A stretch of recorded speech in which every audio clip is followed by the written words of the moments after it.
Welcome to episode 3 of Going Solo, the weekly podcast for solopreneurs who want to make life and business work for them and not the other way around. I'm Knight Dutkewich, corporate dropout turned business coach, and someone who learned the extremely hard way what it actually takes to run a successful solo business. Each week, I'm breaking down the real strategies, the mindset shifts, and yes, just a little bit of woo-woo to help you to build a profitable business on your own terms. Because it is not the market, it is not the algorithm, it is not your toxic ex-boss, it is what is going on between your two ears. So today, we are tackling the number one question I get asked the most, and that as a business coach, and that is, what is it that the people who make it are doing? What is it that successful solopreneurs do differently? I get asked this on a daily basis. People are obsessed with this question. So people want to know what it is that those who actually manage to grow their businesses and attract a consistent flow of high-paying clients actually do. Like, what's the secret recipe? Like, we want to know the ingredients. Like, give me the secret sauce. So that's today. So today I'm going to be sharing the secret sauce of what those who make it do differently. So the first thing I want to say is, and I really want to address where this question comes from. Kind of, is it aspiration? Is it potentiality or possibility? Is it fear? Actually, in my experience, I actually think it is fear disguised as aspiration. And let me tell you what I mean by that. So people that ask this question secretly suspect that everybody else has it easier than they do, that success is easier for other people. And they worry that having a solo business isn't going to work for them because they are different and at a disadvantage compared to those who do make it. And I totally get that. There's no judgment in that. I used to do it all the time when I was struggling to make money and starting my business. And even, to be honest, in the first 3 years of my business, I would kind of look around at other entrepreneurs and solopreneurs and coaches who looked like they were absolutely crushing it. They were usually posting from the beach in Puerto Rico, you know the ones, making tons of money, and just like the clients paying top dollar were landing in their lap. And I absolutely convinced myself that it was easier for them. That success came easier to them because they were photogenic. And I'm not. Because it was easier for them because they had a really chiseled jawline. And I don't.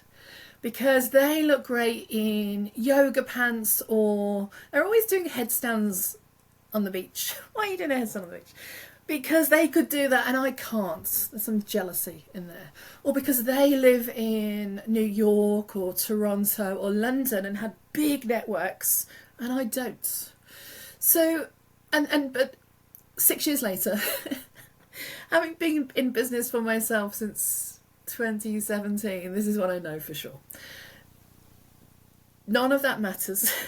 And the difference between solopreneurs who succeed and those who stay stuck and end up going back to corporate isn't in their looks, their connections, their branding. It's in how they think and what they do. So what successful solopreneurs do differently boils down to two things: strategy and mindset. It all comes down to strategy and mindset. And now most people, most business coaches, most business programs focus on strategy, which is logical.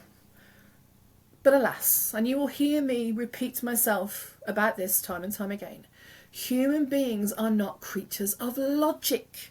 We are creatures of emotion. Even those of you that go, that's not true for me, I'm really logical, that's great. And logic might be your decision-making process.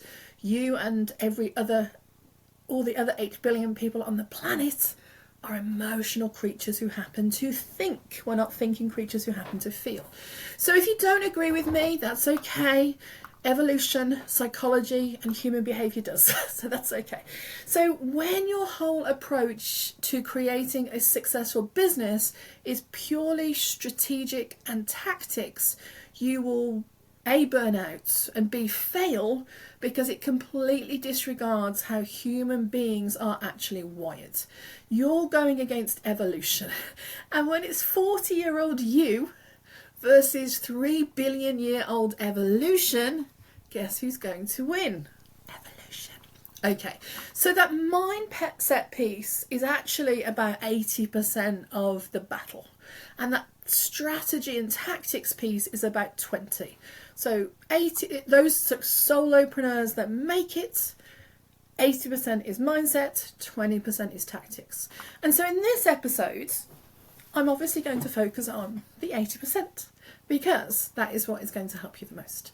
So just so that you don't feel like have FOMO, that you're missing out on this kind of mysterious 20, the strategy piece is all focused on 2 things. So the solopreneurs that are successful do 2 things from a strategic point of view.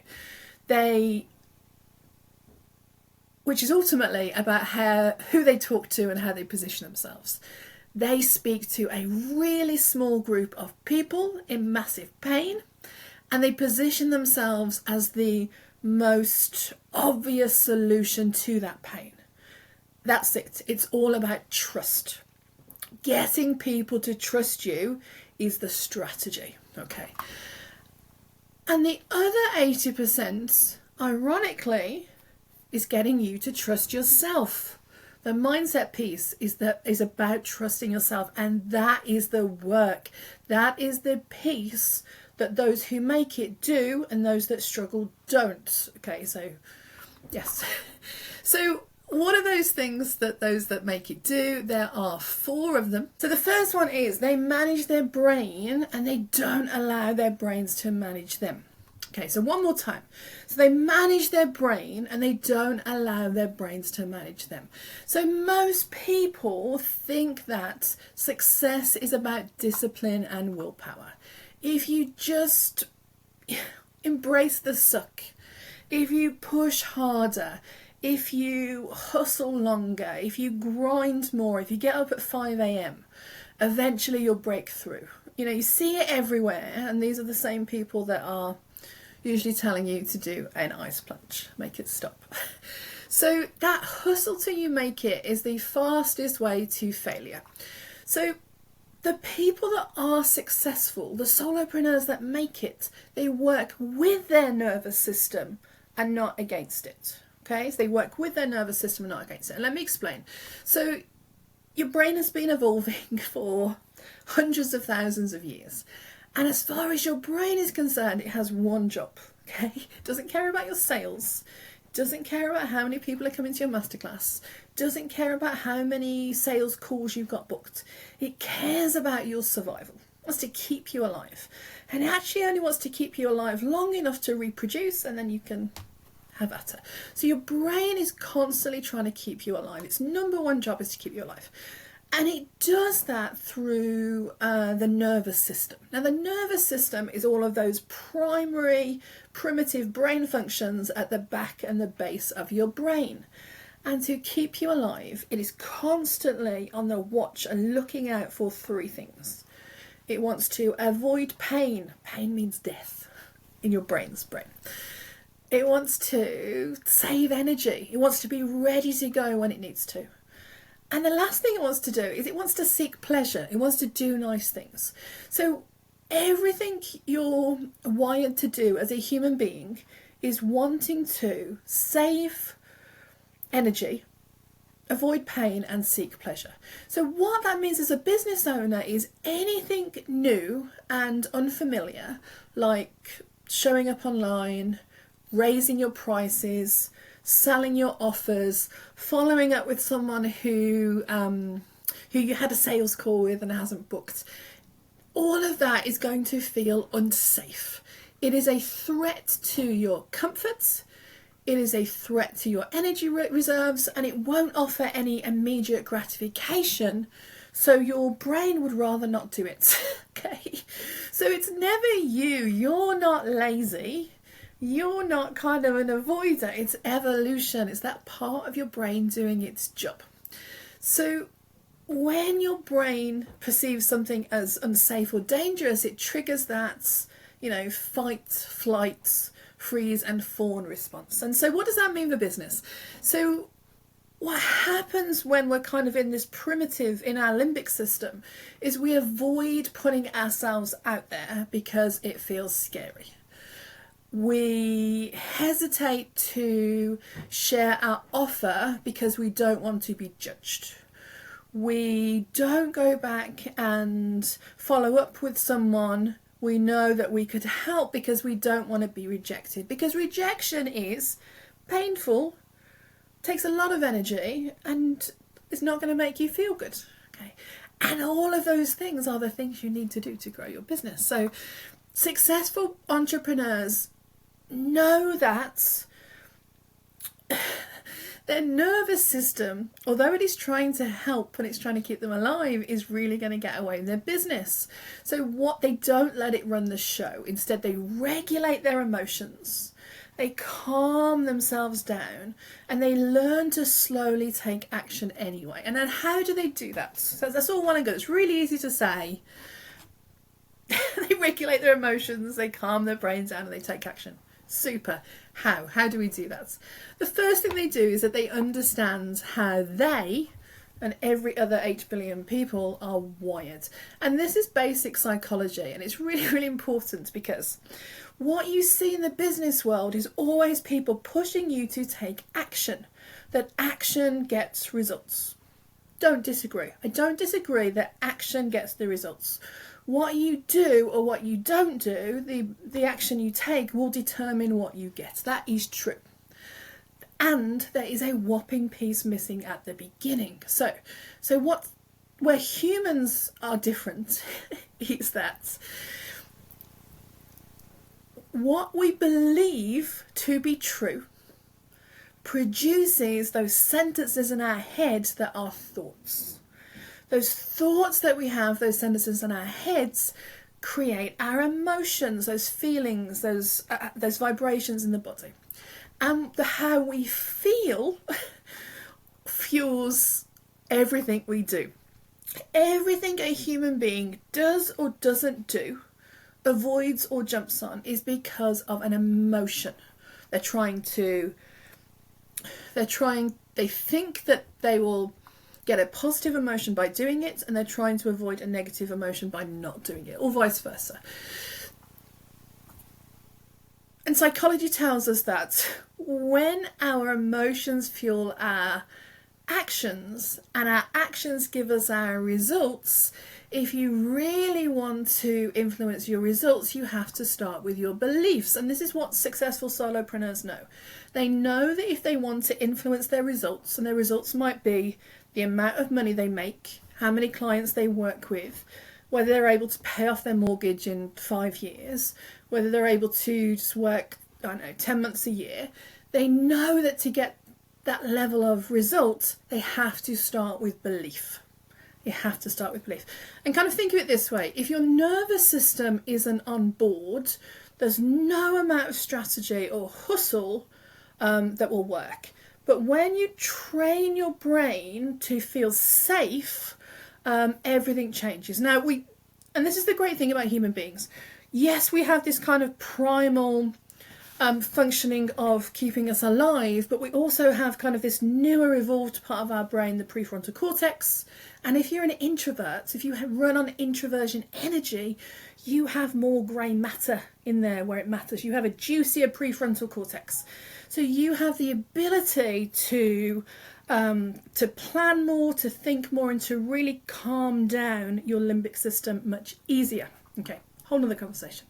Okay, so that's the first thing. They manage their brain and they don't let their brain manage them. That's number one. So the second thing that solopreneurs who make it do, and this one is, I actually went backwards and forwards when I was putting this together about putting this one first, is they believe in their success long before the results show up. So they believe in their success long before the results show up.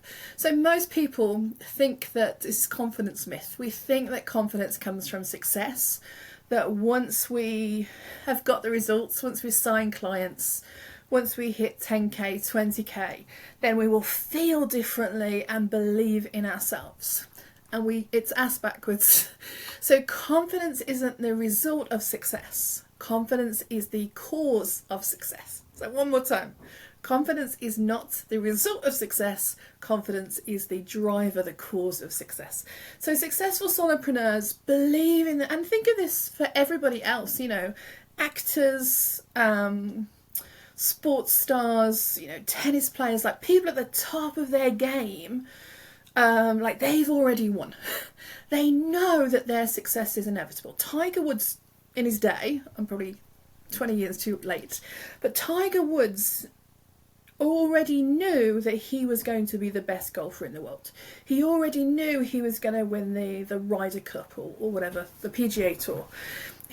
He knew that about himself, okay? His confidence didn't come from the fact he won those trophies. He won those trophies because he was confident that he would.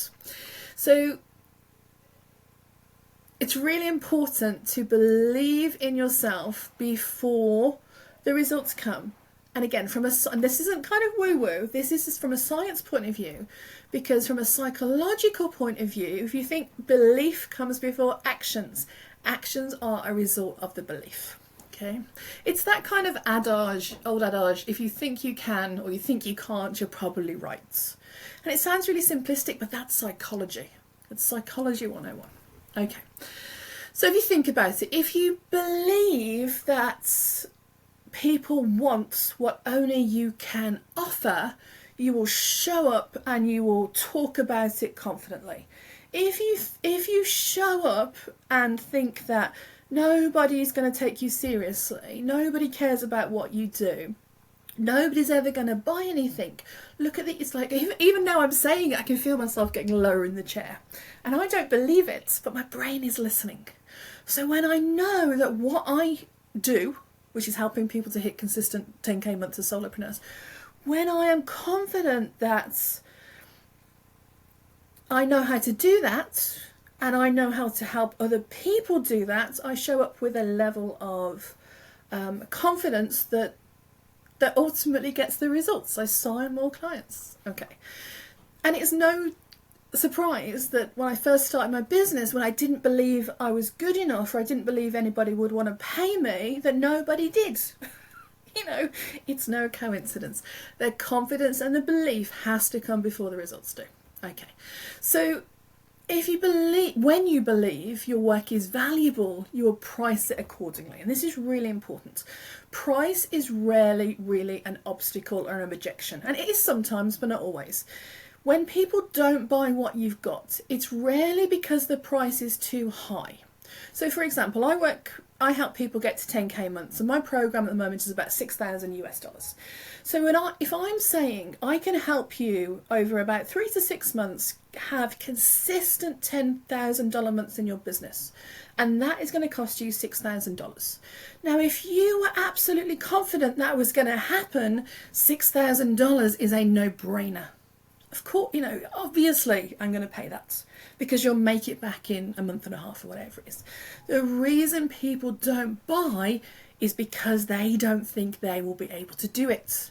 They think it won't work for them. Okay. And this is why it's important to show up as a human who also used to feel like that, who was able to get to the other side and take other people with them. Okay. So when you believe that there are enough clients for everybody, and there are, by the way, and that the clients are already coming, and that it is inevitable, and it's a done deal, you operate from abundance and not scarcity. Where I can always see when people are, and sometimes I fall back into this sometimes, whenever I think about offering a discount for my program, I always know there's a belief in my head that says this is more valuable if it's cheaper, and more people will want this if it's cheaper. And I was talking to my group cohort the other day, I've decided never to do another special offer on my pricing. Never going to do that again. And the reason for that is the last time I did a special offer on my pricing, it attracted a lot, and these people didn't become clients, but it attracted a load of people who were really kind of in a scarcity mindset. Because I wasn't firm on my price and my value, I was kind of putting out that energy and really attracting people that weren't confident in themselves. And it was a complete waste of time. And it really lit a fire under me to like, what are you doing? And I kind of actually put my prices up the next day and sold another client. So don't reduce your prices. It's never about the price. It's always about trusting you and trusting them and being able to get to the other side. Okay, so, and I get it. When we don't see the results coming in, it's really hard to believe that they are coming. And I get that. But the good news is beliefs are just thoughts that you've repeated enough times. So if you want to hit 10k months, you need, as an entrepreneur, you need to think like a 10k month entrepreneur. So one of my business goals is to earn $50,000 a month in coaching revenue. So in order to get to $50,000 a month in coaching revenue, I have to think, act and behave as if I'm already there. So when something happens, or there's a client that's kind of not quite gelling, or I'm doubting myself, or my script on the podcast pauses like it did a minute ago and my amygdala goes, I remind myself that, it's already happening. I'm already earning $50,000 a month as a solopreneur. What would that person do? They would carry on. And they would maybe cut it from the video later. Okay? So what would your most successful self, not necessarily your most successful self, what would yourself do when you've met that result? Do that. Okay. So if I already had 20 clients a month, how would I show up? If I already had a wait list of people wanting to work with me, what would I do with my Saturday? If I already knew that 50k months were inevitable, would I take a week off in spring break? Do that. And watch how your reality catches up with you. Really, really important. So the second thing solopreneurs do is they believe in the results ahead of time, because confidence produces the results, not the other way around. Okay. Number 3. So I see this all of the time. So the third thing that solopreneurs who make it do differently is that and this is true for all people, is that they focus on what is important and not what is easy. And remember, your brain evolution wants you to do what's easy because it's more pleasurable, it's less scary, and it will save energy. So they do the opposite. They go against all their hard wiring and they do what's important over what's easy. And so we're talking about action, or we're talking about action ultimately, and not all action is created equally. And this was certainly my story for a long time, is when I was earning less, I was working 3 times as many hours. So when I earned far less money, I was much busier. I'm the least busy I've ever been now, and I'm earning the most money I ever had. That is not a coincidence. So, because I'm doing different things. So a lot of solopreneurs are working really hard. They're really busy. And you would even argue that they were productive. They were producing a lot of stuff. But it was what I call passive action. So passive action is things that feel productive but don't get results. So what are some examples of that? So tweaking your website, or even websites in general. I had 2 years of hitting 10k months without a website. So you do not need a website to be a coach. Eventually you will, just because people will Google you, but you don't need a website. So tweaking your websites, passive action.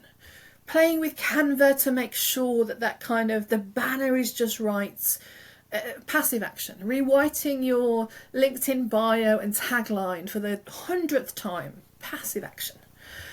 Making another Canva graphic instead of selling something, passive action. And meanwhile, successful solopreneurs focus on massive action. So massive action isn't necessary. I think when people say massive action, they think it's kind of this big, overwhelming, like, oh. Massive action is simply action that risks rejection but generates results. So massive action is anything that risks a no and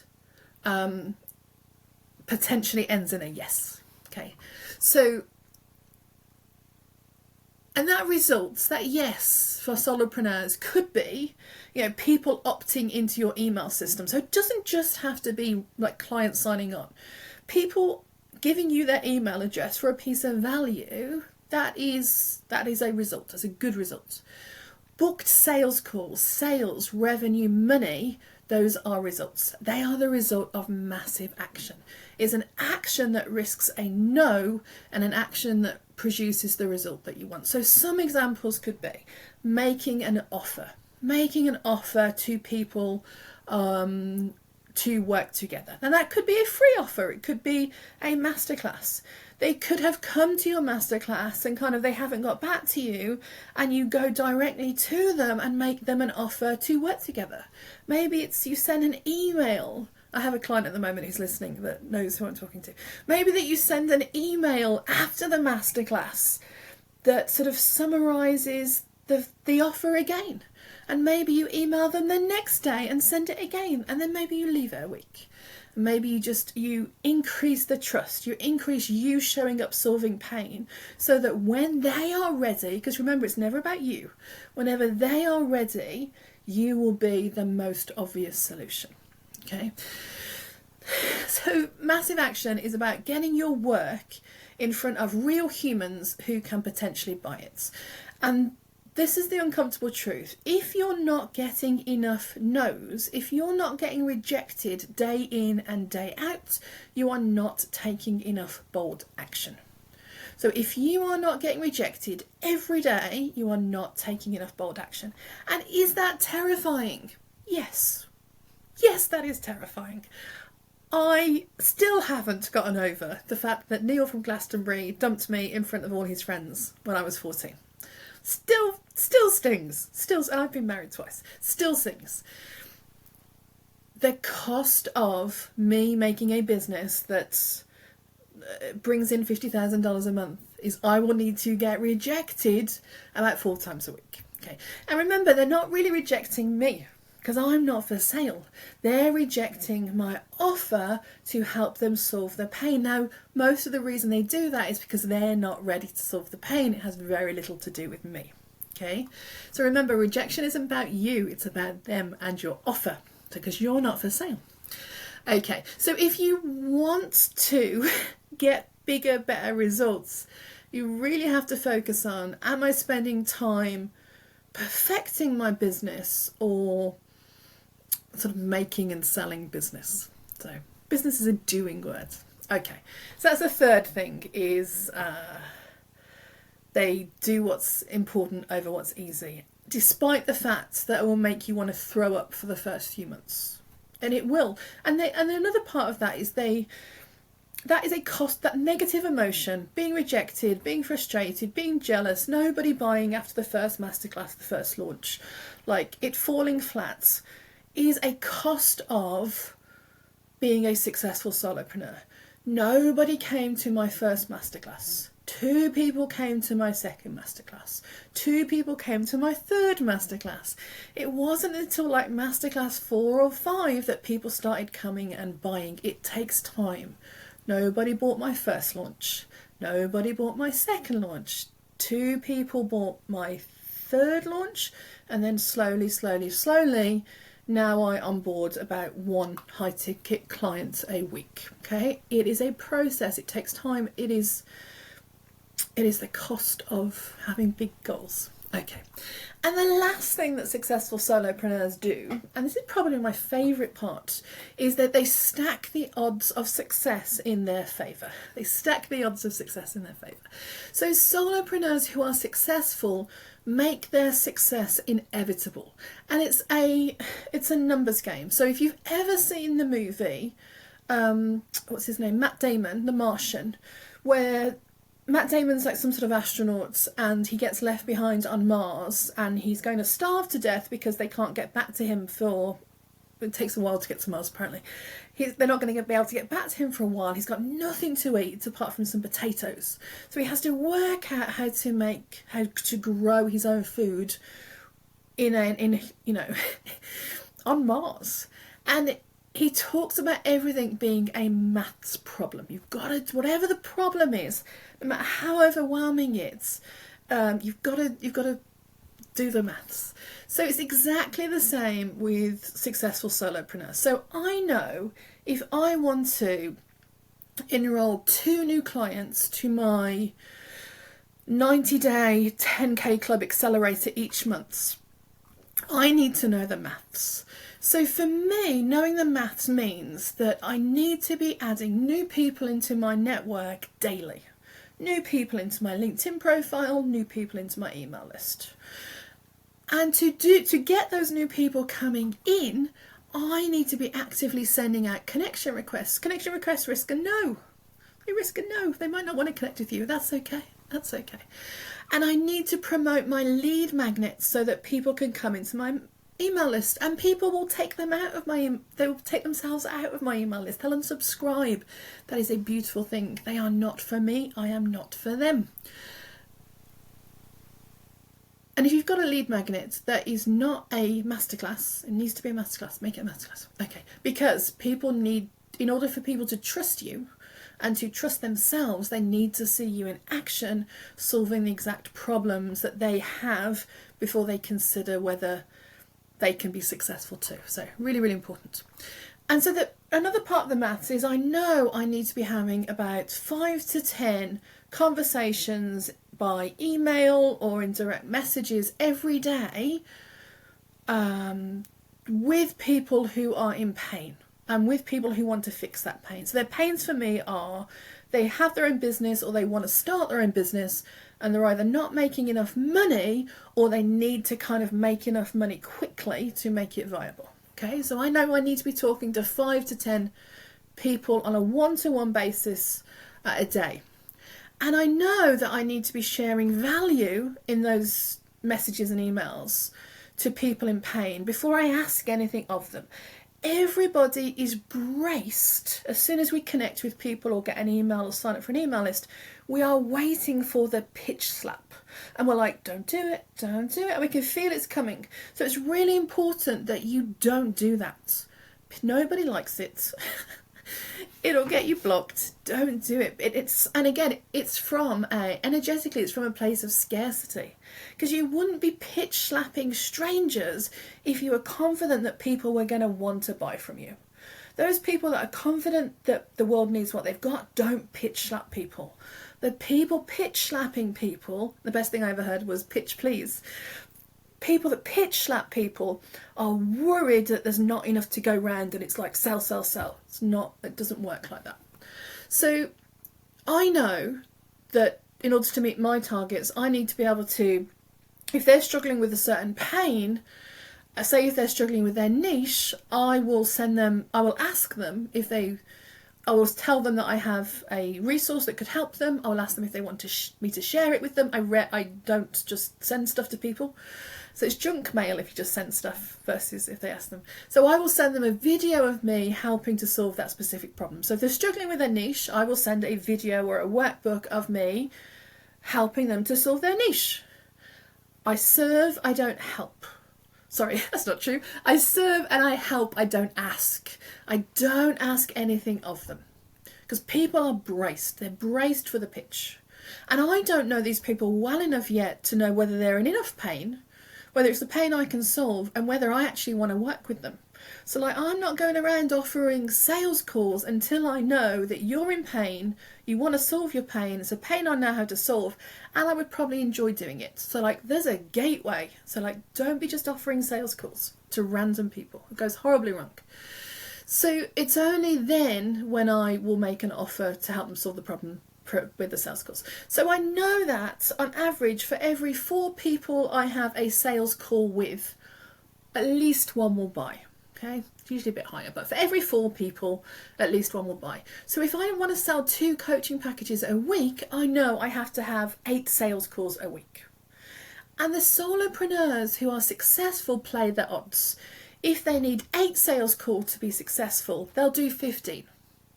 Because if you are doubling your massive action, your results are twice as likely to happen. They make their success inevitable. Okay, so that is it. So the successful solopreneurs who make it, what they do differently are 4 things. The first thing they do is they work with their brain. They manage their brain and don't let their brain manage them. The second thing they do is they believe in their success before the results. Really, really important. The third thing they do is that they take massive action. They do what's important over what's easy. And the fourth thing they do is they play the odds and they make their success inevitable. So if any of these hit home, don't beat yourselves up. The reason I know this is because this is what I used to do when I was struggling in my business. If these hit home, what it means is you are in the arena, giving it a go.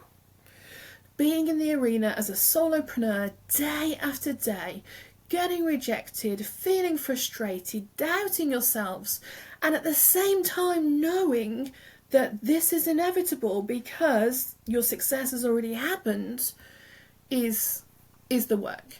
Give yourself lots and lots of self-compassion and grace. Okay, so if this episode helped, be sure to follow the podcast on Spotify. I'd love a review. It really helps people to find the show. And if you're watching on YouTube, hit like and subscribe. And until next time, be well and give yourself a big pat on the back. Take care.